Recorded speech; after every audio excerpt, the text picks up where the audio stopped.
नमस्कार, आपण पाहताय कोकणचं नंबर 1 महा चॅनल कोकण साध लाईव्ह. बातमीपत्रात आपलं स्वागत. सुरुवात करूया हेडलाईन्सनं. वैभववाडीत बांधकाम सभापतींच्या गाडीवर हल्ला. रेल्वे टर्मिनसला मधु दंडवतेंचं नाव. आणि एसीत बसलेल्या तहसीलदारांचे बाहेर यायला पाय हालत नाहीत, वैभव नाईक यांची टीका. आता पाहूया सविस्तर बातम्या. सुपर बाजार कोऑपरेटिव्ह कणकवली सिंधुदुर्ग जिल्ह्यातील एकमेव वातानुकूलित सुपर बाजार. पत्ता सुपर बाजार, Mumbai Goa highway, SM high school समोर, कणकवली. आपल्या अतूट विश्वासामुळेच आम्ही 25व्या वर्षात पदार्पण करतोय. वर्षी आम्हाला ईद पर्यावरणपूर्वक बनवा, ड्राय होली साजरी करा, त्याचबरोबर फटाकीच्या शिवाय दिवाळी करा, असे सल्ले देणारे कमी आहेत का? बॉलिवूडचे असंख्य कलाकार जे आता बकरी ईदच्या टायमाला बिळात जाऊन बसतात, रील बनवणार, ट्विट करणार की कसं पर्यावरणाला हानी होते फटाक्यांमुळे, कसं पर्यावरणाला हानी होते रंगांमुळे. मग आता ईदच्या वेळी जेव्हा बकरे कापले जातात, प्राण्यांना मारलं जातं, रक्त सगळ्या नदी नाल्यांमध्ये दिसतं, तेव्हा हे बॉलिवूडचे विविध कलाकार ते काय बकरे खाण्यामध्ये व्यस्त असतात का, बिर्याणी खाण्यामध्ये? मग का सल्ले देत नाही? जो नियम हिंदूंच्या लागतो तोच नियम मुसलमानांना लागला पाहिजे, अन्य धर्मियांना लागले. एवढं सरळ सोपं बोललेलो आहे मी. अगर हिंदू समाज मोठ्या प्रमाणामध्ये येऊन सल्ले ऐकतो, ड्राय होली खेळतो, फटाके वापरत नाही, योग्य वेळी डीजे बंद करतो, मग काय मुस्लिम समाजाला ह्या देशामध्ये राहून शरिया कानून आणायचा एका वेगळ्या पद्धतीने? मग जो अगर हिंदू समाज सगळ्यांचा ऐकत असेल तर मुस्लिम समाजाने पण ऐकावं. उलट त्यांचं कौतुकच होईल. लोक डोक्यावर उचलून घेतील अगर ते कम्प्युटरवर बकरी दाखवली और ये मेरी बकरी और ये मैं काट रहा हूं बोले मुल्लाजी, ऐसा कसा बोललं तर खुश होतील सगळे. स्क्रीनकडे बघत अल्लाह अकबर बोलतील, लोक खुश होतील, ट्विटरवाले सत्कार करतील त्यांचा. तसा आमचा या बॉलिवूडवाल्यांचा कलाकारांचा सत्कार करतात. ते कुठे गेल्या त्या दिया फिया मिर्जा कुठे गेल्या त्या ज्या आम्हाला सल्ले देतात ड्राय होलीचे? बकरी ईदला बऱ्याचदा गायींची सुद्धा जी आहे ती वाहतूक केली जाते, तस्करी केली जाते, असा आरोप प्रताप सोनवणे यांनी केला होता. वाहनं जी आहे ती चेकिंग केली जाते, यावर तुमचं काय म्हणणं आहे? आज राज्य सरकारने 21 मेला आमच्या देवाभाऊच्या सरकारने एक GR काढलेला आहे. त्या GR मध्ये स्पष्ट आदेश आहे की ह्या पुढे कुठल्याही पद्धतीचे कत्तलखाने, गहू तस्करी वगैरे केला तर डायरेक्ट मोका लागतोय. डायरेक्ट मोका. मी आजच सकाळी सिंधुदुर्गच्या जिल्हाधिकाऱ्यांनी SP ची बैठक घेतलेली आहे. प्रत्येक SP, जिल्हाधिकारी, पशुसंवर्धन अधिकारी, ITO ला जबाबदारी दिलेली आहे. कोणीही अगर अशा पद्धतीची गहू तस्करी केली तर दुसरी सकाळी त्याची जेलमध्ये असणार हे लक्षात घ्या. शुक्रवारचा नमाज पण भेटणार नाही तुम्हाला अगर गहू माताकडे वाकड्या नजरेने बघितलं तर. म्हणून कोणीही या जिहाद्यांनी आमच्या हिंदू राष्ट्रामध्ये गायीकडे वाकड्या नजरेने बघण्याची हिंमत करावी. मग बघू कोण वाचवायला येतं. सुझुकी टू व्हीलरची धमाकेदार समर ऑफर. उन्हाळ्याच्या सुट्टीत प्रवासाचा आनंद द्विगुणित करण्यासाठी श्री विनायक सुझुकी घेऊन आले आहेत. सुझुकीच्या सर्व गाड्यांवर आतापर्यंतच्या सर्वात भारी डील्स. संपर्क 94 23 98 97 81, 94 23 98 97 83 आणि 86 05 58 63 76. विषयावर तुमची प्रेस झाली आणि जो काही कायदा महाराष्ट्र शासन आणू पाहतंय, जो देवस्थानांच्या मुळावर घाव घालणारा आहे, त्या संदर्भात काय तुमची प्रतिक्रिया आहे, काय सांगाल? आणि मागणी पण तुम्ही केली आहे की गुजरातच्या धर्तीवर अँटी लँड ग्रॅव्हिटी ॲक्ट लागू करावा, काय सांगाल? नमस्कार, मी संजय जोशी, महाराष्ट्र मंदिर महासंघ राज्य संघटक. महाराष्ट्र देवस्थान इनाम निर्मूलन प्रारूप अधिनियम 2026 नावाचा एक कायदा महाराष्ट्र शासन येत्या पावसाळी अधिवेशनामध्ये करणार आहे असं महसूल मंत्री बावनकुळे यांनी नुकतंच जाहीर केलेलं आहे. आणि या संदर्भात 5 जूनपर्यंत ज्या काही हरकती असतील तर त्या विभागीय आयुक्त कार्यालय महसूल विभागाकडे नोंदवायचे आहेत त्या जिल्ह्यांनी. तर हा कायदा असं आमचं स्पष्ट मत आहे की देवस्थानांच्या अस्तित्वावर घाला घालणारा कायदा आहे. जे धार्मिक स्वातंत्र्य आहे त्याच्यावरती घाला घालणारा कायदा आहे. मंदिर संस्कृतीवर घाला घालणारा हा कायदा आहे आणि म्हणून हा काळा कायदा सरकारने त्वरित मागे घ्यावा, रद्द करावा अशी आमची महाराष्ट्र मंदिर महासंघ आणि समस्त मंदिर विश्वस्त यांच्यातर्फे मागणी आहे. याच्यामध्ये हा कायदा करताना त्यांनी असं म्हटलेलं आहे की हा कायदा वक्फ अधिनियमाच्या अंतर्गत ज्या काही जमिनी येतात त्यांना लागू होणार नाही आहे. म्हणजे एकीकडे घटना काय सांगते की घटनेचं 14वं कलम असं सांगतं की समानता आहे या देशामध्ये, सर्व धर्मियांना समान वागणूक मिळणार. मग हा कायदा करताना फक्त हिंदूंच्या देवस्थानांसाठीच का लागू करण्यात येतोय?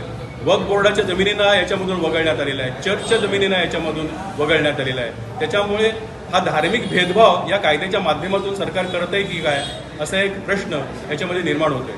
दुसरं म्हणजे याच्यामध्ये ज्यांनी अवैध पद्धतीने या जमिनी देवस्थानच्या जमिनी बळकावलेल्या आहेत किंवा त्याच्यावरती अतिक्रमण केलेले आहे त्या जमिनी त्यांच्या नावावर करून देण्याची कलमं या कायद्यामध्ये घातक कलमं टाकलेली आहेत. तर अशा पद्धतीने चोरालाच मालक नेमण्याचा असा प्रकार या कायद्याच्या माध्यमातून होणार आहे आणि त्याच्यामुळे एक मोठ्या प्रमाणाचा एक प्रकारचा भ्रष्टाचार या देवस्थानच्या जमिनीमध्ये हा निश्चितपणे होणार आहे. दुसरं म्हणजे देवस्थानांच्या ज्या जमिनी आहेत त्या राजे महाराजांनी इनाम जमिनी दिलेल्या आहेत. तर या कशासाठी दिलेल्या आहेत की देवस्थानांची जी काही रोजची पूजा अर्चा असेल, उत्सव, वार्षिक उत्सव असतील तर त्याच्या चरितार्थ तो व्यवस्थितपणे पार पाडावेत याच्यासाठी ते इनाम जमिनी दिलेल्या आहेत. पण ह्या जर जमिनी सरकारने काढून घेतल्या तर या देवस्थानांची रोजची पूजा अर्चा असेल, रंगरंगोटी असतील किंवा वार्षिक उत्सव असतील हे कसे चालणार? म्हणजे देवस्थानची आर्थिक व्यवस्था पण उद्ध्वस्त करणारा हा कायदा आहे. त्यामुळे हा कायदा महाराष्ट्र शासनाने त्वरित मागे घ्यावा आणि अँटी लँड ग्रॅबिंग ॲक्ट महाराष्ट्रामध्ये मंजूर करावा. म्हणजे जो जमीन हडप विरोधी कायदा आहे, ज्या देवस्थानांच्या जमिनी अवैध रीतीने अनेक भूमाफियांनी हडप केलेल्या आहेत त्यांना कडक शासन करण्यासाठी गुजरातच्या धर्तीवरती ज्याच्यामध्ये ज्या कायद्यामध्ये 14 वर्षांची तुरुंगवासाची शिक्षा असेल, अजामीनपात्र गुन्हा असेल, असा अँटी लँड ग्रॅबिंग ॲक्ट शासनाने करावा आणि हा काळा कायदा मागे घ्यावा अशी आम्ही या पत्रकार परिषदेच्या माध्यमातून विनंती करतो आहोत. मगाशी पण जसं मी म्हटलं अफजल खान मंदिरांवर चाल करून आला होता. आजच्या काळात जर बघितलं तर वक्फ बोर्डच्या जमिनी आहेत त्या जमिनींकडे दुर्लक्ष होत आहे सरकारचं आणि हिंदुत्ववादी सरकार आपल्या राज्यात आहे. मग याला अफजल खान का म्हणू नये आजच्या काळातले? याच्यामध्ये असा एक भाग निश्चितपणे आहे की एकीकडे राज्यघटना काय म्हणते की सेक्युलर आपली राज्यघटना आहे, म्हणजे आपला धर्मनिरपेक्ष देश आहे. पण या धर्मनिरपेक्षतेचे पालन खऱ्या अर्थाने राज्यकर्ते करतायत का? कारण बऱ्याच वेळेला घटनेचा उल्लेख नेहमी केला जातो की आम्ही संविधानाच्या माध्यमातून संविधान प्रथम आहे, संविधानाच्या प्रमाणे हा देश चालेल वगैरे. पण संविधान जे सांगते ते तुम्ही मानताय का? म्हणजे ज्याप्रमाणे समानतेचं जे 14वं कलम आहे त्याच्यामध्ये असं स्पष्ट उल्लेख आहे की सर्व धर्मियांना समान वागणूक दिली पाहिजे. तर या संविधानाच्या 14व्या कलमालाच कुठेतरी म्हणजे एक प्रकारचे आघात करण्याचा प्रकार या कायद्याच्या माध्यमातून आहे असं आमचं स्पष्ट मत आहे. एक शेवटचा प्रश्न म्हणजे जमिनींचा दावा केल्यानंतर वक्फकडे आपण जाऊन न्याय मागू शकतो. पण आजच्या ह्या कायद्यात मगाशी तुम्ही पण म्हटलं की न्याय मागण्यासाठी तुम्हाला कुठलीच पायरी शिल्लक ठेवलेली नाही, न्यायालयात सुद्धा जाण्यावर बंधनं आहेत घातलेली आहेत. हे सगळं बघता ज्या मंत्र्यांकडे किंवा तुम्ही जाणार आहात ते तुम्हाला जे कायदा आणतात तेच तुम्हाला न्याय देऊ शकतील का? किंवा त्याकडे तुम्ही कसं बघता? कारण स्वतः मुख्यमंत्री, महसूल मंत्री हे सगळेच हिंदुत्ववादी विचारांचे आहेत. याच्यामध्ये एक आपल्याला सांगू इच्छितो की 2008मध्ये तत्कालीन जे शासन असतं काँग्रेस शासन त्यांनी मंदिर सरकारीकरण कायदा करण्याचा घाट घातला होता. तो कायदा आणू इच्छित होते आणि त्यामुळे महाराष्ट्रातील जवळपास 4 लाखाहून अधिक मंदिरं सरकारच्या ताब्यात जाणार होती. पण त्यावेळेला आम्ही हिंदू जनजागृती समिती असेल, मंदिर महासंघाचं छोटं प्रारूप होतं, या सगळ्यांनी एकत्रित येऊन संघटितरित्या महाराष्ट्रभर विरोध केला आणि शेवटी या विरोधास पुढे सरकारला नमावं लागलं, निधर्मी शासन असून सुद्धा. त्यामुळे आम्हाला निश्चित वाटतंय की या कायद्याला सर्व महाराष्ट्रातले सर्व मंदिर विश्वस्त असतील, सर्व हिंदुत्ववादी संघटना असतील, आम्ही एकत्र येऊ आणि याला प्राणपणाने विरोध करू आणि शेवटी सरकारला हा कायदा मागे घेण्यासाठी आम्ही भाग पाडू, निश्चितपणे भाग पाडू असं या निमित्ताने आम्हाला वाटतंय. Satelkar builders and developers Kankavli railway station लगत साकारत आहे समर्थ साई रेसिडेन्सी. 6 मजली रेरा रजिस्टर इमारत. तुमच्या घराचं स्वप्न आम्ही पूर्ण करणार. साईट पत्ता समर्थनगर रेल्वे स्टेशन नजीक, तालुका कणकवली, जिल्हा सिंधुदुर्ग.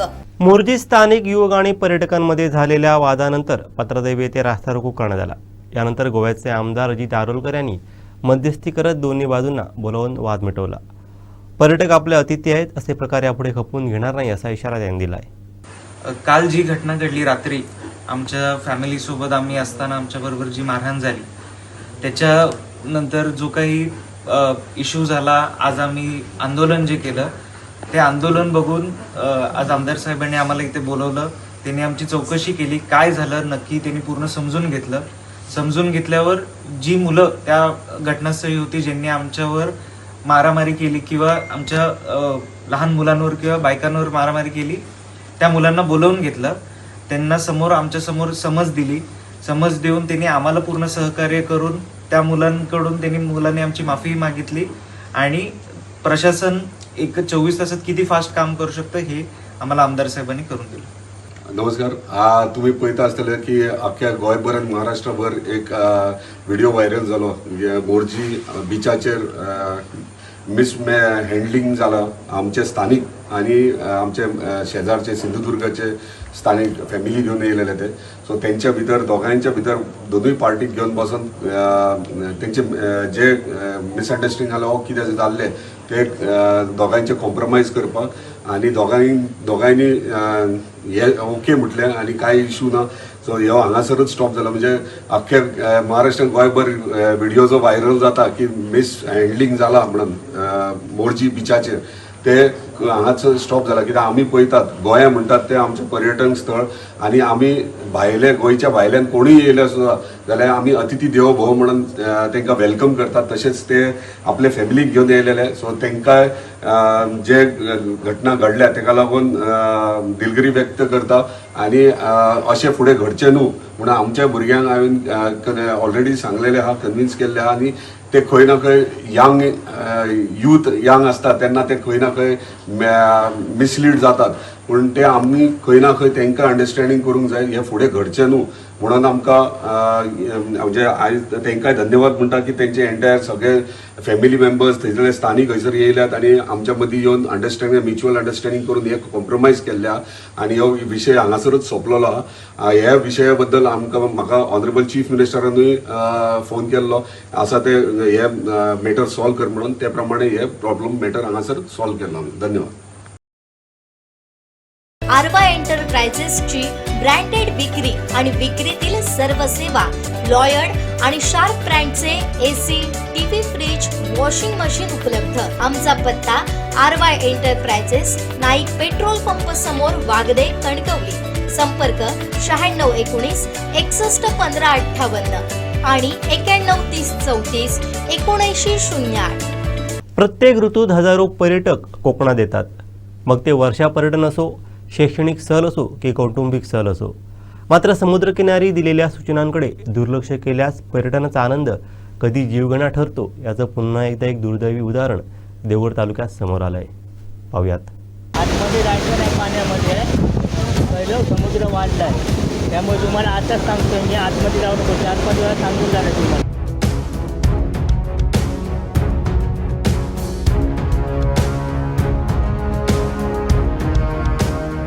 सांगून झालो मी. आता काय झालं तर तुमची जिम्मेदारी आहे. आम्ही परत येणार नाही सांगायला तुम्हाला इथे. आता पहिलेच सांगतोय. सध्या समुद्र किनाऱ्यांवर काही पर्यटकांकडून अतिउत्साहातून धोकादायक स्टंटही केले जात आहेत. बुधवारी काही युवक बुलेट घेऊन थेट समुद्र किनारी गेले होते. वाळूत बुलेट रुतल्यानं मोठी अडचण निर्माण झाली होती. अशा प्रकारचे स्टंट जीवघेणे ठरू शकतात असा इशारा स्थानिकांनी दिला आहे. कुणकेश्वर सरपंच महेश तामणकर यांनी सांगितलं की रविवारी सकाळीच काही पर्यटक कुणकेश्वर समुद्रकिनारी पोहण्यासाठी उतरू पाहत होते. त्यावेळी सुरक्षा रक्षकांनी त्यांना रोखून सूचना दिल्या होत्या. मात्र पर्यटकांनी त्या सूचनांकडे दुर्लक्ष केलं. कोकणात पर्यटनासाठी जरूर या, पण आपल्या जीवाची काळजी घ्या. स्थानिक प्रशासन, सुरक्षा रक्षक आणि ग्रामस्थांनी दिलेल्या सूचनांचं पालन करा असं आवाहन कुणकेश्वर सरपंच महेश तामणकर यांनी केलं आहे. नमस्कार, मी प्रशासक ग्रामपंचायत कुणकेश्वर महेश विठ्ठल तामणकर. आत्ता कुणकेश्वरमध्ये येणाऱ्या किंवा कुणकेश्वर परिसरातील मध्ये येणाऱ्या पर्यटकांसाठी एक जाहीर आवाहन करत आहे की काही दुर्घटना इथे घडत आहेत. जे काही पर्यटक अति उत्साही पर्यटक येत आहेत, समुद्रामध्ये स्नान करण्यासाठी हे पर्यटक जात आहेत आणि ते पर्यटक ज्यावेळी जातात समुद्रात स्नान करण्यासाठी त्यावेळी आमचा तिथे सुरक्षा रक्षक आहे. त्या सुरक्षा रक्षका सांगूनही त्याच्या सूचना पर्यटक पाळत नाही आहेत. मी सर्वांना विनंती करेन की आमचा सुरक्षा रक्षक हा आपल्या सेवेसाठी किंवा आपल्या सुरक्षेसाठी तो तिथे आहे, तर तो ज्या सूचना देत आहेत त्या सूचना पाळा.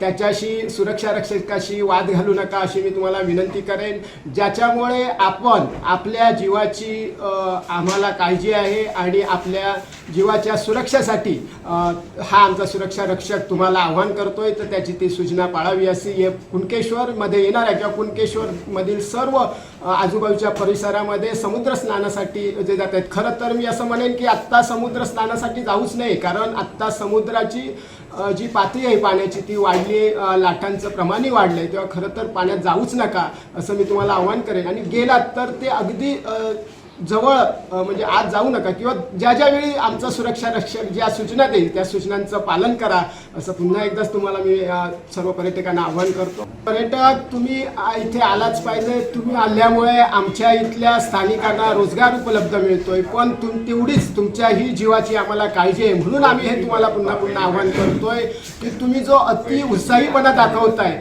किंवा ज्या सूचनांचं पालन करत नाहीयेत असं आपण करू नका असं मी तुम्हाला विनंती करतो.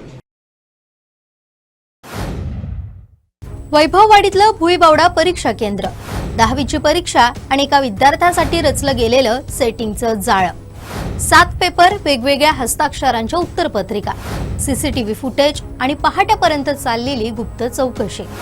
नेमकं त्या परीक्षा केंद्रात घडलं तरी काय? कोणाला वाचवण्यासाठी नियमांना हरताळ फासला गेला आणि आता चौकशी अहवालात कोणाची नावं समोर येणार? संपूर्ण वैभववाडीसह सिंधुदुर्ग जिल्ह्याचं लक्ष लागलंय एका अहवालाकडे. कारण हा फक्त कॉपीचा विषय नाही, तर शिक्षण व्यवस्थेच्या विश्वासार्हतेवरच उभं राहिलेलं मोठं प्रश्नचिन्ह आहे. याबाबत सविस्तर जाणून घेणार आहोत पुढच्या काही मिनिटांत. वैभववाडी तालुक्यातील भुईबावडा परीक्षा केंद्रातील कथित कॉपी प्रकरणाची चौकशी अखेर पूर्ण झाली आहे. तब्बल 7 पेपरमध्ये विद्यार्थ्याला मदत करून पेपर लिहून दिल्याचा आरोप असलेल्या एका प्रकरणामुळे शिक्षण क्षेत्रात मोठी खळबळ उडाली होती.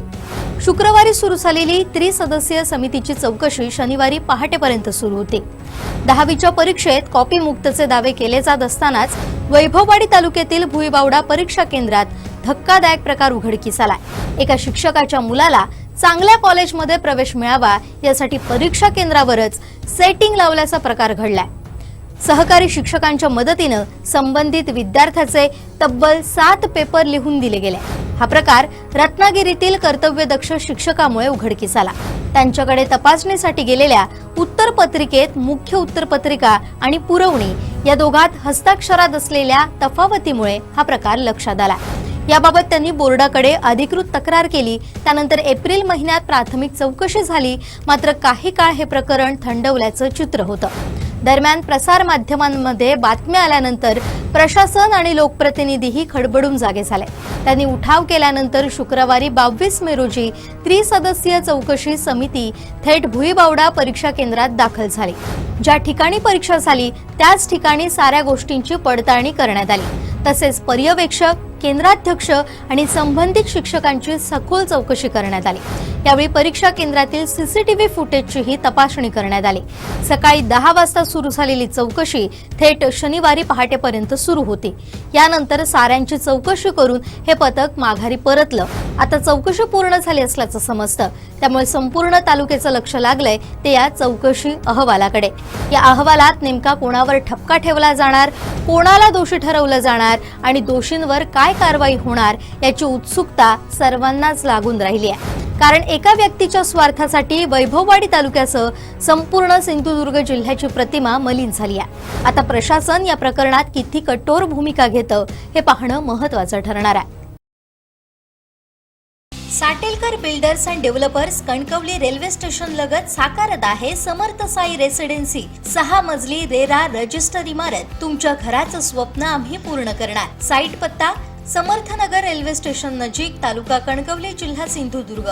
बकरी सणाच्या पार्श्वभूमीवर शहरात कायदा व सुव्यवस्था आणि शांतता बाधित राहण्याच्या उद्देशानं सावंतवाडी पोलिसांच्या वतीने शहरात मुख्य मार्गावर रूट मार्च काढण्यात आला आहे. पाहूया.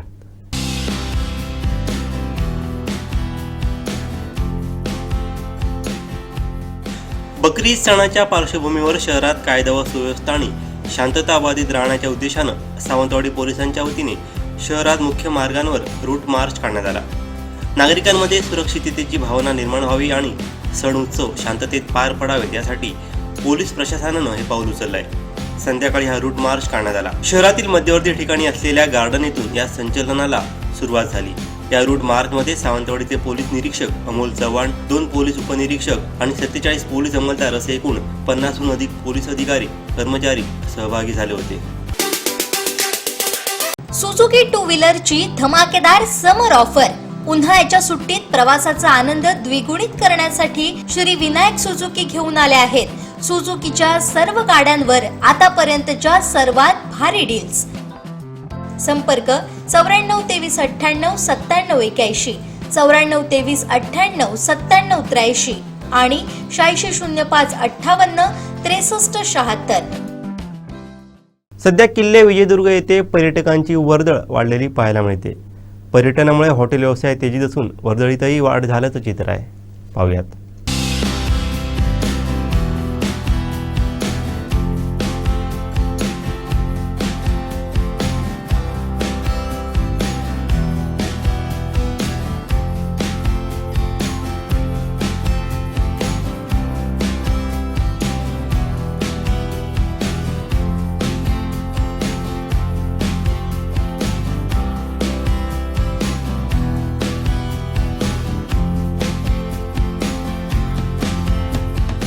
आम्ही कल्याण मुंबई इथून विजयदुर्ग किल्ला पाहण्यासाठी आलेलो आहोत. तसं लहान मुलांना क्रिसमसची सुट्टी लागलेली आहे. मुलांना सुट्टीला कुठेतरी घेऊन जायचं. मुळात आम्ही कोकणातले असूनही आम्ही बरेच वर्ष इकडे फिरवलेलं नाही. तर यावर्षी आम्ही ठरवलं होतं की विजयदुर्ग किल्ला बघण्यासाठी आम्ही इथे आलेलो आहोत. आणि खरंच अप्रतिम असा विजयदुर्ग किल्ला आहे. सर्वांनी पाहण्यासाठी ते यावं म्हणून आहे. किल्ल्याची तेवढी परिसर तसा आहे. आणि खरंच किल्ला जितका आतून बघण्या इतका आहे तितका बाहेरूनही सुंदर दिसतो. आम्हाला इथे येऊन कळालं की इथे बोटिंग सर्व्हिस दिली जाते. खूप स्वस्त भावात बोटिंग सर्व्हिस दिली जाते. ज्या अर्थी ते आपल्याला किल्ल्याच्या चारी बाजूने फिरवतात आणि तो बाहेरूनही तेवढा सुंदर बघण्यासाठी दिसतो आणि आतूनही खूप सुंदर आहे. मेंटेन आहे. तरी शासनाने याची डागडुजी थोडीफार ठेवली, मेंटेन ठेवला तर खूप सुंदर अप्रतिम. शक्यतो महाराष्ट्रामध्ये आपण कोकण भागामध्ये बहुतेक गोष्टी बघण्यासारख्या आहेत. जसे आपण इथे विजयदुर्ग बघितलं आहे. पुढे देवगड इथे गेलो तर आपल्याला कुणकेश्वर बघण्यासारखे आहे. कुणकेश्वर त्याप्रमाणे मालवणमध्ये प्रत्येक ठिकाणी देवस्थाने आहेत. मालवण किल्ला आहे, सिंधुदुर्ग किल्ला आहे. त्यापुढे तारकर्ली बीच आहे. जो सुंदर तारकर्ली बीच आहे. तिथे शुद्ध पाणी म्हणजे त्या अर्थी आपण मुंबईमध्ये तिथं दूषित आहे असं नाही आहे. तिथे मुलं खूप एन्जॉय करतात. त्याचप्रमाणे पुढे देवबाग आहे. तिथे काही गोष्टीमध्ये आपल्याला स्कुबा डायव्हिंग या गोष्टी फॅसिलिटी अवेलेबल आहेत. त्या मुलं करायला खूप आनंद होतो. त्याच्यामध्ये मुलांव्यतिरिक्त ज्येष्ठांनाही त्याचा आनंद घेता येतो.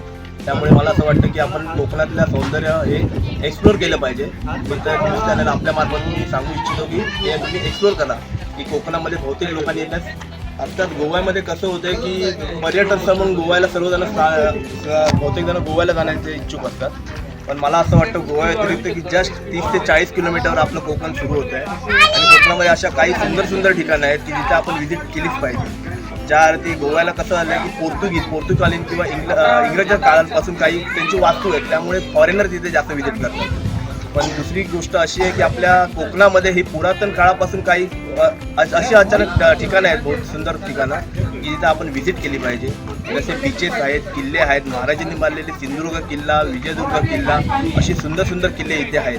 त्यामुळे मला असं वाटतं की पर्यटनाचा विकसित करून सरकारने पर्यटनासाठी हे एक्सप्लोर केलं पाहिजे आणि जास्तीत जास्त लोकांनी ते व्हिजिट दिली पाहिजे. मुळात कोकणामध्ये मत्स्य व्यवसाय आहे. मासेमारीसाठी उत्कृष्ट असे बंदरही आहेत. देवगड बंदर आहे. देवगडचा किल्लाही बघण्यासारखा आहे.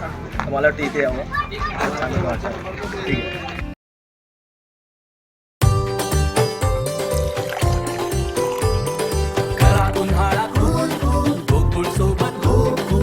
गोकुळ सोबत गोकुल. कोल्हापूरच्या करवीर हायकर्सच्या 7 जणांनी अत्यंत प्रतिकूल हवामानातील आणि खडतर अशी समुद्र सपाटीपासून 5364 मीटर उंचीवर पोहोचत एव्हरेस्ट बेस कॅम्प मोहीम शनिवारी यशस्वी केली. रत्नागिरीचे उपजिल्हा निवडणूक अधिकारी राहुल गायकवाड, जिल्हा माहिती अधिकारी प्रशांत सातपुते, त्यांच्या पत्नी डॉक्टर सुप्रिया यांचा यात समावेश आहे. पाहूयात.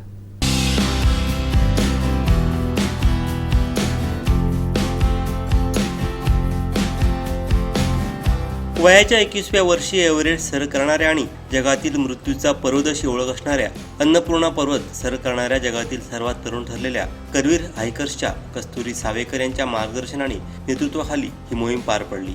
एव्हरेस्ट बेस कॅम्पसाठी भगवान गौतम बुद्धांच्या जन्मभूमीत नेपाळ काठमांडूत 15 मे रोजी उपजिल्हा निवडणूक अधिकारी राहुल गायकवाड, जिल्हा माहिती अधिकारी प्रशांत सातपुते, चिपळूण येथील BK वालावलकर रुरल मेडिकल कॉलेजच्या सहप्राध्यापिका डॉक्टर सुप्रिया सातपुते, मुरुम धाराशिवचे उद्योजक आप्पासाहेब मुंडासे, कोल्हापूरचे उद्योजक विशाल मेहता, समाज माध्यम प्रभावक पती पत्नी नुपूर आणि अक्षय मडकर दाखल झाले.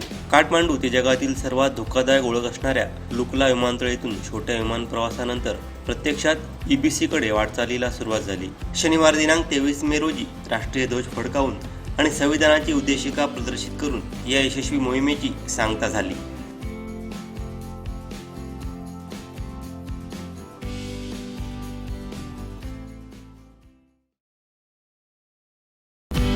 आता तुमच्या सावंतवाडीत कार क्राफ्ट घेऊन येत आहे खात्रीशीर कार सर्व्हिस.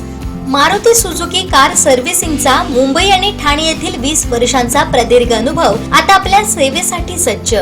पत्ता car craft services private limited, plot number 21, जुना मुंबई गोवा महामार्ग, चितारी हॉस्पिटल जवळ, कोलगाव भोम, सावंतवाडी. आजच अपॉइंटमेंट बुक करा. अधिकारी फोन उचलत नसल्यास थेट टोल फ्री क्रमांकावरती तक्रार करण्याचं आवाहन महावितरणच्या अधीक्षक अभियंत्यांनी केलं आहे. पाहूयात. स्मार्ट मीटरला आपण TOD पण म्हणतो, टाइम ऑफ डे मीटर, म्हणजे कुठल्या तासाला किंवा कुठल्या वेळेमध्ये किती वापर केला तर त्या वेळेप्रमाणे त्या ग्राहकाची त्या वापराची नोंद होते. आणि जी आपल्या स्मार्ट मीटर बसल्यानंतर जी ग्राहकांना जो बेनिफिट आहे तो असा बेनिफिट आहे की सकाळी 9 ते 5 या दरम्यान जर आपण वापर केला तर त्या युनिटचा 25-26 मध्ये 80 पैसे तुम्हाला रिबेट मिळणार आहे. आणि आता आपल्या ह्या 26-27 म्हणजे एप्रिल नंतर त्याचा 85 पैसे रिबेट मिळणार आहे. आणि ह्याच्यामध्ये तुम्हाला त्या स्मार्ट मीटरचं ॲप पण आहे, मोबाईल ॲपला तुम्ही पण त्याचा तुमचा वॉच करू शकता. आणि बाकी तुमच्या अर्थिंग लूज होणे, कुठं लिकेज करंट असणे याचं ऑब्झर्वेशन पूर्णपणे आपल्या स्मार्ट मीटर दिसतं. त्यामुळे स्मार्ट मीटर हे ग्राहकांच्याच फायद्याचं आहे. ह्याच्यामध्ये कुठल्याही प्रकारची आवाजावी किंवा एक्स्ट्रा वापराची नोंद 100% होत नाही. आणि तिथं जर कोणाला जर शंका जरी असेल आम्ही त्या शंकेचं पण आम्ही 100% निरसन करतो. माझं सर्व आपल्या जिल्ह्यामधील ग्राहकांना माझं एक आव्हान आहे की आपण स्मार्ट मीटर बसून आपण आपला एक आर्थिक बेनिफिट 100% करावा. दुसरं असं प्रकाशन झालं की आमचे अधिकारी फोन उचलतात किंवा न उचलतात. आम्ही उद्या किंवा ह्या 2 दिवसामध्ये आम्ही आमच्या सर्व अधिकाऱ्यांचे फोन नंबर पण आम्ही पब्लिश करतो एरिया वाईज पेपरला. दुसरं आमची जिल्हा सनियंत्रण हे आहे कक्ष आहे, तिथला आमचा टोल फ्री नंबर आहे. तो टोल फ्री नंबर आहे 78 75 76 50 19. हा 24/7 हा चालू असतो. त्याच्यामध्ये रोटेशन वाईज आमची 4 शिफ्टमध्ये ड्युटी असते. तुम्ही ह्या नंबरला पण कायमस्वरूपी फोन करू शकता. तसेच महावितरणचा टोल फ्री नंबर आहे 1912. आपण ह्यावर सुद्धा आपण डायरेक्ट तक्रार आपली नोंदवू शकता. माझी एक 20 ग्राहकांना एक नम्र विनंती आहे, आपल्या बिलावर जे आपले मोबाईल नंबर आहेत ते खरंच करेक्ट आहेत का? जर करेक्ट जर नसतील तर ते आपल्या कंपनीच्या वेबसाईटवर जाऊन ते मोबाईल नंबर अपडेट करावे. जर अपडेट जर केलं तर तुमच्या मीटरचं रिडिंग आलं आहे, तुमचा वापर एवढा आहे, तुमचं बिल जनरेट झालं आहे, तुमच्या बिलाची रक्कम एवढी आहे, तुमच्या बिलाची ही तारीख आहे, तुमचं बिल तुम्हाला हे भरणं गरजेचं आहे. प्लस ज्यावेळेस एखादा विद्युत पुरवठा खंडित होतो किंवा कामासाठी सप्लाय बंद होतो त्यावेळेस तुम्हाला ह्या घटनेची तुमच्या मोबाईलला तुम्हाला SMS द्वारे याचा तुम्हाला बेनिफिट मिळतो, म्हणजे तुम्हाला याची माहिती उपलब्ध होते. दुसरं आपलं सोलारचं जे विषय आहे की रूफटॉप सोलार हे अप टू 3 किलोवॅटपर्यंत आपल्या केंद्र सरकारची त्याला सबसिडी आहे. 1 किलोवॅटला 30,000, 2 किलोवॅटला 60,000 आणि 3 किलोवॅटला 78,000. 3 किलोवॅटपर्यंत जर आपण सोलार बसवलं तर आपलं बिल 0 पण होऊ शकतं किंवा कमी पण होऊ शकतं. आणि जर आपण समजा एक्स्ट्रा जनरेशन जर केलं त्याचा पण तुम्हाला त्याचा वेगळा बेनिफिट मिळतो. आणि दुसरी एक आपली स्मार्ट स्कीम आहे. स्मार्ट स्कीममध्ये आपले BPL, SC, ST आणि जनरल असे त्यांनी 4 कॅटेगरी वेगळ्या केल्या आहेत. तर स्मार्ट स्कीममध्ये फक्त 1 किलोवॅट सोलार ग्राहकांना बसून मिळणार आहे विथ बॅटरी. त्याच्यामध्ये BPL कंझ्युमरला फक्त 2,500 रुपये खर्च आहे, SC STला फक्त 5,000 रुपये खर्च आहे आणि जनरलला 10,000 रुपये खर्च आहे. म्हणजे एकूण सोलारचं जी कॉस्ट आहे ती 50,000 आहे. म्हणजे 50,000पैकी BPLला 2,500, SC STला 5,000 आणि जनरलला 10,000. त्यामुळं एवढा चांगल्या प्रकारे बेनिफिट आहे आणि ह्या पण योजनेचा स्मार्ट स्कीमचा सर्व ग्राहकांनी लाभ घ्यावा अशी मी महावितरणतर्फे सर्वांना नम्र विनंती करतो. इथून पुढे आम्ही कामामध्ये सुधारणा करतोय, आणखी सुधारणा करण्याचा प्रयत्न करू. आपले पण सर्वांचे ग्राहकांचे पण सहकार्य असावे. आपण आहात तर आम्ही आहोत आणि आम्ही आमच्या सेवेकरता कायमस्वरूपी कायमस्वरूपी आपल्या 100% सेवेसाठी आम्ही उपलब्ध असणार आहे. आमचे सर्व अधिकारी कर्मचारी आपले फोन सर्वांचे रिसीव्ह करतील. आमचा कंट्रोल रूमचा पण आहे आणि टोल फ्री नंबर डबल सांगतो मी 1912 आणि कंट्रोल रूमचा नंबर डबल सांगतो मी 78 75 76 50 19. धन्यवाद.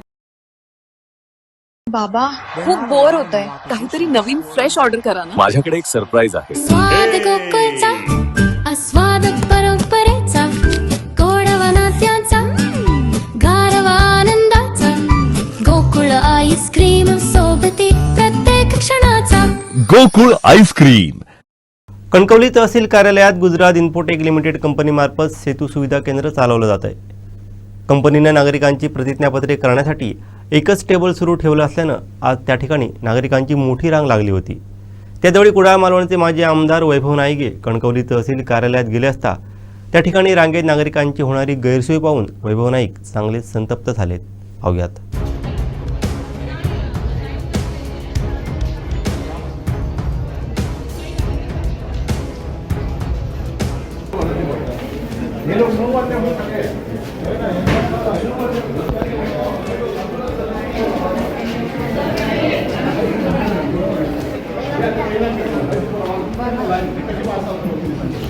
हे लोक बाहेर बसले, ते बाहेर बसले आणि तू फिरतोय काय? अरे अपडेट सांगितलं आता जी काल पण तीच करते, आज पण तो दुसऱ्या.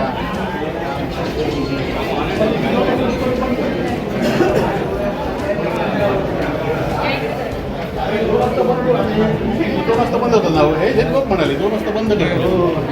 2 वाजता लागो साहेब आणि साहेब काय कडी डायरेक्ट लावतात, आतमध्ये हराड करतात. हे लक्षात ठेवा. किंमत नाही कोणाकडे. सामान्य नागरिकांना आणि तुम्ही तुमचं काय विषय आहे ते मेन कॉन्ट्रॅक्टर बोलवा.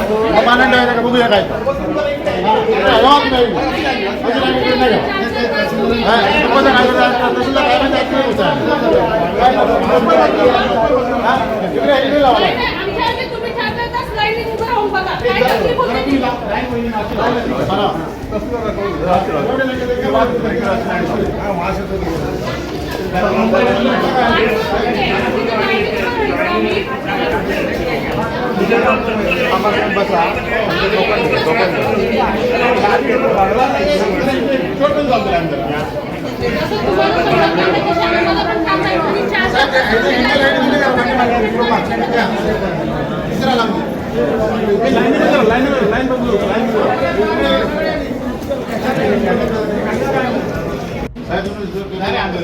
दुपारी ना बंद करायचं नाही, हे सगळं पुरं होते. तहसील ऑफिसर कडी घालतात.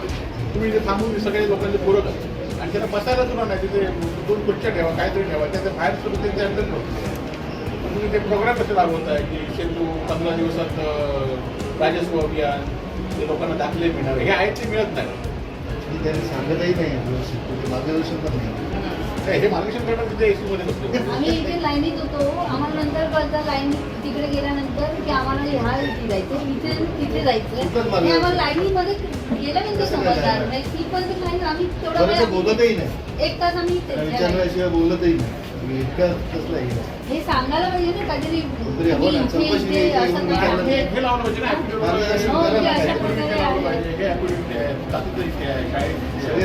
लाईनीत जाण्यानंतर पण तरी समोरचा माणूस सांगणार कसं काय समजलं. आता दिवस नंतर काय आता आधी टेबल लावा दुसरा. आता टेबल लावा आधी लोकांना गर्दी आहे. सकाळी 9 वाजल्यापासून लोक लाईनला आहेत आणि त्यांना अजूनही दाखले मिळाले नाही. तहसीलदारांना ह्या लोकांनी विनंती केली. तहसीलदार एसीमध्ये बसले, त्यांना बाहेर नाही, तिचे पाय हलत नाही ते यायला. आणि त्यांनी कोणतो एक कर्मचारी नेमला आहे, तो तर त्या एसीमध्ये बसलेला तो पण. आणि ह्या लोकांनी 4 वाजतापासून त्या महिलांनाच तिथे शौचालय आहे त्याच्या बाजूला त्यांना लाईनमध्ये ठेवलं. हे महसूल विभाग काय सांगत असते, लोकांचे दाखले देणार, घरी पाठवणार आहे, 7-12 घरी मिळणार, परंतु आहेत तेच आपल्याला 4-4 दिवस लागत आहे. ही जर परिस्थिती सुधारा. आज दुपारी 2 वाजता बंद करा म्हणून सांगितलं, पण आज बंद केलं तर तहसीलदार ऑफिस बंद करणार. त्यामुळे तहसीलदारांनी जरा तिथे पाय उचलले तर इथे यायचं आणि बघायचं आणि सगळ्या लोकांनी दाखले घेतल्याशिवाय हलतं का म्हणे एवढी विनंती नाही. तर मी आहे 3 वाजता येतो. ॲथरच्या दमदार स्कूटर्स आता कुडाळमध्ये. ॲथर 450 आणि ॲथर रिस्टा. आजच भेट द्या Ather showroom, Mumbai Goa highway, Kudal. Hotel spice कोकणच्या समोर. संपर्क 9730 10 64 77. खरं तर सिंधुदुर्ग जिल्ह्यामध्ये अवैध धंद्यांचा सुळसुळाट गेले 2 वर्ष सुरूच आहे. परंतु कुडाळ मालवणचे आमदार निलेश राणे यांची खरं तर अनावश्यक असलेली सुरक्षा जिल्हा पोलीस अधीक्षकांनी काढून घेतली आहे आणि म्हणून त्यांच्या कुरबुरीचं हे खरं कारण आहे. आपण बघितलं असाल की एकीकडे डिझेल पेट्रोलसाठी लोक मरतायत, शेतकऱ्यांना डिझेल मिळत नाही आहे. एकीकडे मुख्यमंत्री उपमुख्यमंत्री सांगतायत की ताफा कमी करा म्हणून, आणि ह्यांच्या पाठीमागे 3 पोलिसांच्या गाड्या होत्या आणि त्या जर पोलीस अधीक्षकांनी कमी केल्या असतील तर त्याचा राग ठेवून आत्ताच ह्यांना अवैध धंदे का आठवले आणि तुम्हाला एवढं संरक्षण कशासाठीच पाहिजे होतं असं माझं पहिल्यापासून म्हणणं होतं. आणि त्यामुळे तुमचं संरक्षण नाकारलं म्हणून तुम्ही पोलिसांवर आरोप करताय आणि इतके दिवस तुम्ही झोपला होता काय हा खरा प्रश्न आहे. आणि त्यामुळे नसलेलं संरक्षण तुम्हाला गरज असलेलं संरक्षण गरज पोलिसांनी दिलं हे चुकीचं होतं. आणि आता संरक्षण काढून घेतल्यानंतर तुम्हाला हा साक्षात्कार झाला आहे का? खरं तर लोकांना डिझेल पेट्रोल मिळत नाही, शेतकऱ्यांना डिझेल मिळत नाही, ह्याच्यासाठी तुम्ही बघितलं पाहिजे. तर डिझेल पेट्रोलसाठी जर पोलिसांनी संरक्षण काढलं असेल तर तुम्ही त्यांच्यावर आत्ताच आरोप करणं हे चुकीचं आहे. आता तुमच्या सावंतवाडीत कार क्राफ्ट घेऊन येत आहे खात्रीशीर car service. Maruti Suzuki car सर्व्हिसिंगचा मुंबई आणि ठाणे येथील 20 वर्षांचा प्रदीर्घ अनुभव आता आपल्या सेवेसाठी सज्ज. पत्ता car craft services private limited, plot number 21, जुना मुंबई गोवा महामार्ग, चितारी हॉस्पिटल जवळ, कोलगाव भोम, सावंतवाडी. आजच अपॉइंटमेंट बुक करा. कोकण रेल्वेचे शिल्पकार आणि ज्येष्ठ समाजवादी नेते प्राध्यापक मधु दंडवते यांचं नाव सावंतवाडी रेल्वे टर्मिनसला देण्याच्या प्रस्तावाला राज्य सरकारच्या कॅबिनेट बैठकीत मंजुरी देण्यात आली आहे. या टर्मिनसचं नाव आता लोकमान्य मधु दंडवते रेल्वे टर्मिनस असं होणार असून राज्य सरकारकडून हा प्रस्ताव अंतिम मंजुरीसाठी केंद्र सरकारकडे पाठवला जाणार आहे. कोकणातील जनतेची आणि रेल्वे प्रवासी संघटनेची अनेक वर्षांची मागणी अखेर मार्गी लागल्यानं सावंतवाडीत आनंदोत्सव साजरा करण्यात आला आहे. पाहूयात.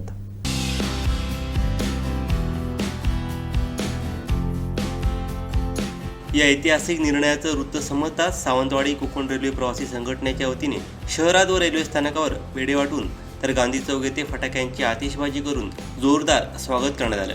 सावंतवाडी रेल्वे स्थानकावरती टर्मिनसचे भूमिपूजन 27 जून 2015 रोजी मुख्यमंत्री देवेंद्र फडणवीस यांच्या हस्ते झालं होतं. यावेळी तत्कालीन रेल्वे मंत्री सुरेश प्रभू, माजी खासदार विनायक राऊत, कालीन पालकमंत्री व विद्यमान आमदार दीपक केसरकर उपस्थित होते. रेल्वे मंत्री सुरेश प्रभू यांनी टर्मिनसच्या 2 टप्प्यातील विकास कामांसाठी 18 कोटी रुपये मंजूर केले होते.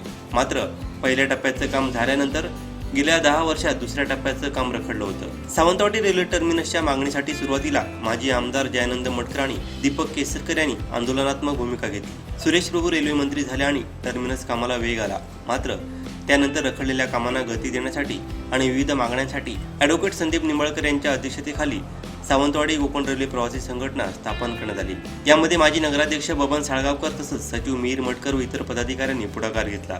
संघटना स्थापन झाल्यापासून सावंतवाडी आणि वेंगुर्ले तालुक्यात मोठी चळवळ उभी करण्यात आली.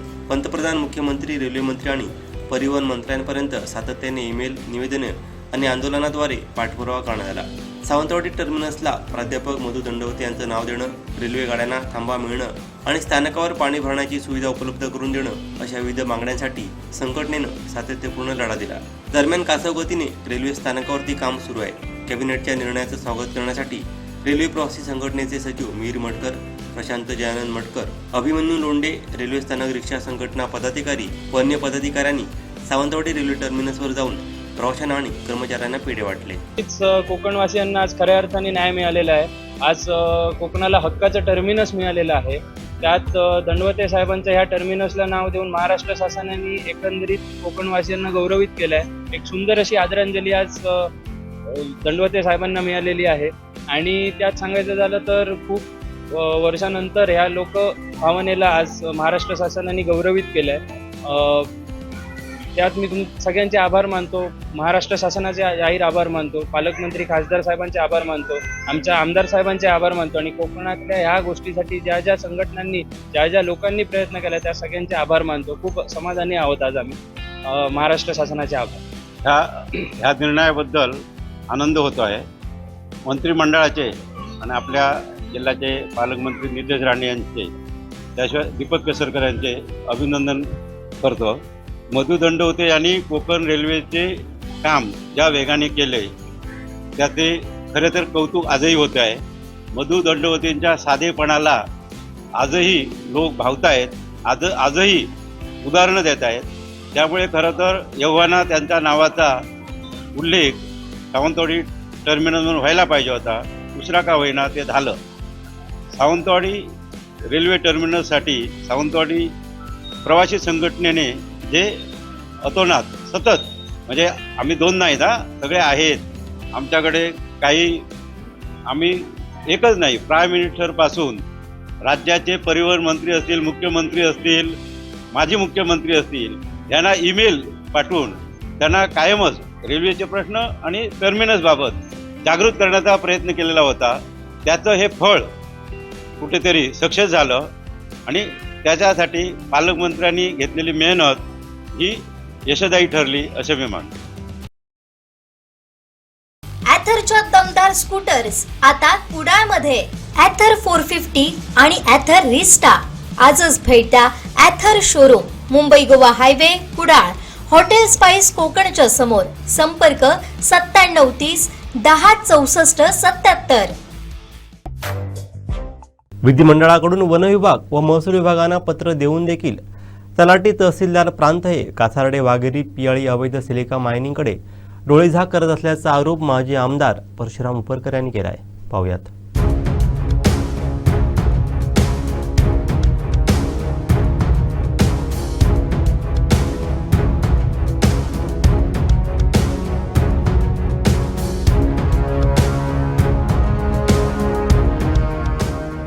हे विधिमंडळाचे पत्र आलेलं आहे.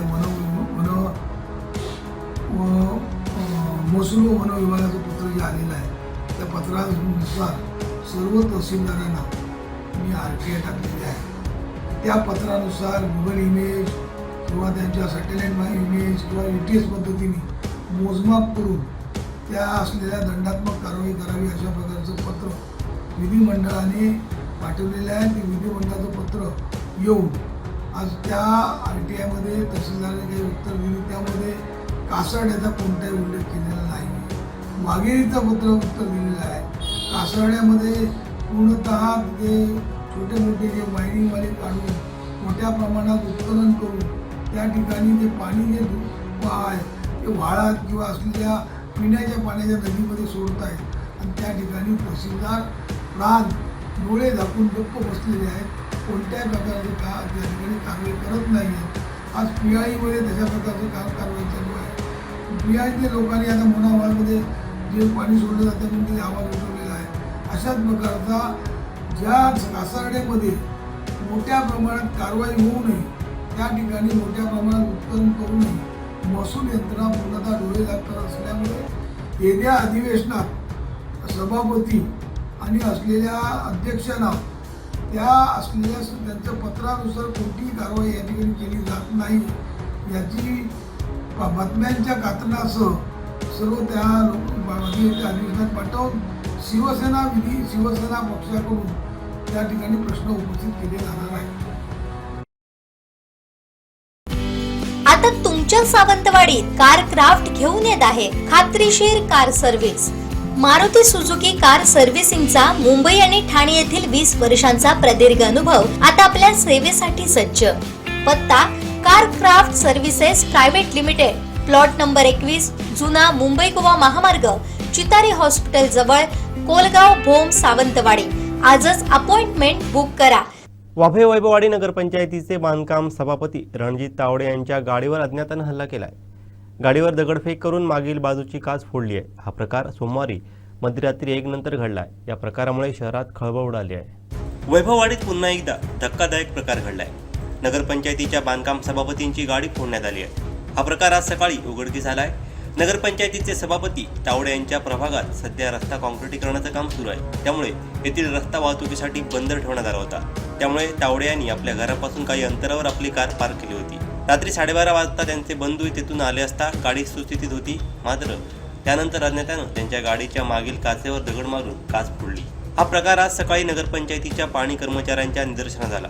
त्यांनी याबाबत तावडे यांना माहिती दिली. त्यांनी घटनास्थळी येऊन पाहणी केली, तसंच याबाबत पोलिसात तक्रार दिली. या घटनेनंतर शहरवासियांमध्ये भीतीचं वातावरण निर्माण झालंय. मी काल रात्री आमच्या मंदिरामध्ये एका सुशोभीकरणाच्या कामानिमित्त मीटिंग होती. मीटिंग आटोपली आणि माझा हॉटेलचा चायनीज सेंटरचा व्यवसाय असल्यामुळे मी ते बंद करून बरोबर 12:15 दरम्यान घरी आलो. घरी आल्यानंतर दादा माझा मोठा भाऊ तो सुद्धा 12:30 दरम्यान घरी आला. त्यानंतर आम्ही सकाळी बघितलं असता मला पाणी सोडणारे कामगार आहेत, नळपाणी कामगार, त्यांनी सकाळीच फोन केला होता की असं असं झालं आहे की तुझ्या गाडीवरती कुणी दगड मारला आहे, काच फोडली आहे. पाहता बघतोय तर माझ्या गाडीची पाठची वॅगनरची काच फोडली होती. त्याचप्रमाणे ही वाईट वृत्ती चालू आहे, म्हणजे त्याचे कोणी केलं आहे ते मी रितसर त्याची पोलीस स्टेशनला तक्रार दिली आहे. त्याचप्रमाणे गावचा मंदिरात सुद्धा जो कोणी असेल त्याच्या संदर्भात त्याची बैठक लावून त्याचा बंदोबस्त करण्याची आम्ही तयारी केली आहे मनापासून. त्याचप्रमाणे ही अशी नको ती बुद्धी त्यांना जरा कोणी दिली आहे ज्याला ती 100% म्हणजे आमच्या मनालाच पटलेलं नाही हे काय चाललं. म्हणजे अशा सगळ्यांच्याच गाड्या प्रत्येकाच्या घराच्या बाहेर लावलेल्या असतात. ही कोण जो लोक दहशत जर करत असेल तर त्याने वेळेस थांबवावं, नाहीतर त्याचा रितसर आम्ही आता पोलीस स्टेशनला देऊन बंदोबस्त करण्याचा प्रयत्न केला आहे. मी ही गाडी रस्त्याचं काम चालू असल्यामुळे रस्ता बंद करून रस्त्याचं काम माझ्या वाड्यातलं रस्त्याचं काम चालू आहे आणि त्या रस्त्याचं काम चालू असल्यामुळे आम्ही ते रस्त्याच्या तिथे बाजूला तिथे गाडी पार्क केली होती आणि 2 व्हीलर जाण्यासाठी रस्ता ठेवला होता आणि वरून आणि गाड्या चारी बाजूने जाण्याला रस्ता आहे गाड्या जाणारा. तरी पण म्हटलं रस्त्याचं काम चालू असल्यामुळे स्टील वगैरे बांधलेलं आहे, त्यामुळे कोणची गाड्याचं पंक्चर होऊ नये म्हणून मी ते गाड्या बंद करण्यासाठी माझी गाडी तिथे लावून ठेवली होती. जी कोणी आणि हे दगड बिगड जे मारण्याचे घाणेरडे प्रकार चालू केले हे योग्य नाही. त्यामुळे त्याचा बंदोबस्त काहीतरी व्हायलाच पाहिजे. आम्ही पोलिसांना पण विनंती केली आहे. जो कोण या असतील फालतू प्रकार करत असेल किंवा दहशत वगैरे करण्याचा काही प्रयत्न करत असेल त्याचा बंदोबस्त करण्यासाठी आम्ही रितसर तक्रार केली आहे आणि त्याच्या गावच्या वतीने पण त्याचा बंदोबस्त करणार. शक्यतो माझं राजकीय कोणाची वैर नाही, त्यामुळे मी सगळ्या राजकीय व्यक्तींबरोबर अगदी समंजसपणे आमचं बोलणं चालणार असतं. प्रत्येकाशी माझं कोणाचं वैर नाही. आणि पण हे काय जे कोणाला वाईट सुचलं आहे ते देवाला माहिती असणार. आता सर CCTV कॅमेरा बाजूच्या घराला CCTV कॅमेरा आहे, पण त्यात अजून आम्ही हे केलं नाही. आता ते बघणार आहोत. साहेब पोलीस स्टेशनला हे तक्रार दिल्यानंतर आता त्याची चौकशी करून बघणार आहोत. मोती तलावात एक वयोवृद्ध पडल्याचं निदर्शनास आलंय. नगर परिषदेसमोर हा प्रकार घडला. कर्मचारी आणि नागरिकांच्या सहाय्यानं त्याला बाहेर काढण्यात आलं. यात तो वृद्ध गंभीर जखमी झाला. त्याला अधिक उपचारांसाठी येथील उपजिल्हा रुग्णालयात दाखल करण्यात आलंय. माठेवाडा येथील भागात तो राहत असल्याचं काहींचं म्हणणं आहे. अधिक उपचार त्याच्यावरती सुरू आहेत.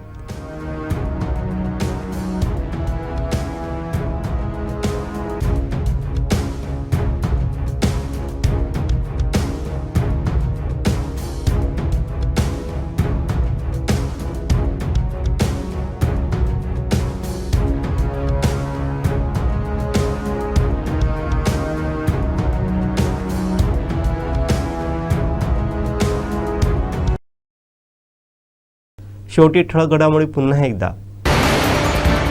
वैभववाडीत बांधकाम सभापतींच्या गाडीवर हल्ला.